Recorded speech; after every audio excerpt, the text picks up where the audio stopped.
Welcome to the first car review from Gran Turismo 7's April update. A returning classic this time, the Chevrolet Chevelle SS. It's currently available to buy from the Legend Cars dealership for the round figure of 163,000 credits. And today we're going to find out if it's any good. So as I like to with these reviews, I initially drove the car bone stock. Picked an event it was eligible for, in this case the American Clubman Cup event for 550 performance points. Out of the box, the Chevelle sits at 474 points, so winning this race was always going to be a bit of a stretch. But it was just hopeless. The main problem being the tyres. Only coming on frankly pathetic comfort mediums made this thing an absolute boat. An entertaining boat, sure. It was hilarious fun, but in the end, I only managed to make my way past 3 or 4 cars. Now this wasn't very productive, so I thought it best to fit sports hard tyres and give the same race another run. Maybe unsurprisingly, this transformed the Chevelle, that one change alone making it 5 seconds faster around the lap here at Watkins Glen, and as you'll see, vastly improving my race performance. No, it didn't turn it into a GT3 car, but it made it usable while retaining its character.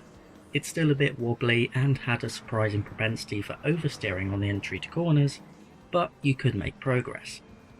And overall, I did really enjoy driving the Chevelle essentially as it comes. In some ways it was what you'd expect, with its lackluster brakes and 3-speed gearbox probably not making best use of its 450 horsepower. But it was fun all the same. These classic cars are often notoriously difficult to drive in GT7, but that wasn't really the case here. It's much friendlier, maybe helped by the weight.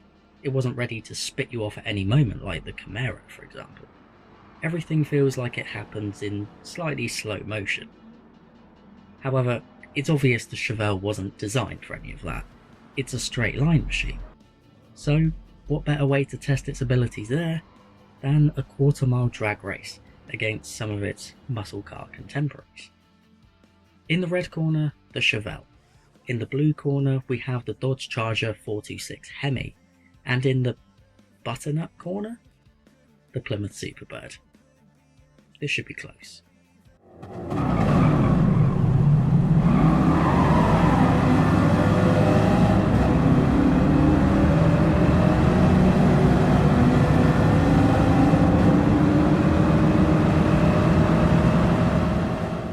Well, that indeed was a pretty close one, but the Chevelle was victorious at the quarter mile, helped this time by its gearing, allowing a good launch as reflected by its 0-60 time advantage. It's only just changing out of second gear as it reaches 100 miles an hour, and were this race to go on beyond the quarter mile, the Chevelle would only extend its advantage, as the other two cars run out of gears before 130 miles an hour, while the Chevelle can go on to 150 even with the standard gearbox. But now it's time for the Chevelle to be very not standard, taking a look at the customization and tuning potential. On the visual side, there are a couple nice stock car themed parts. You can debadge the front grille and even add a subtle wide body, but there's nothing crazy going on here. Crazy is supplied however on the tuning side, as you can drop the weight by a good half of a ton to just over 1200 kilograms, and more than double the engine's power output, taking it to 924 horsepower, and almost certainly a huge crash.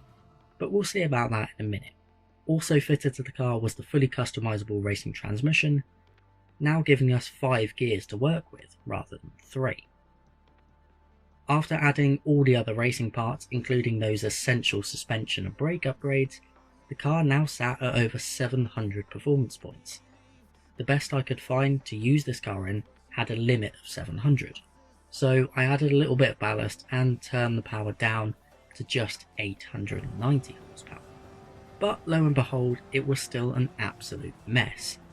Monza's infamous turn 1 immediately exposed the brakes were still quite weak, and predictably, traction was limited if we're going to put it politely.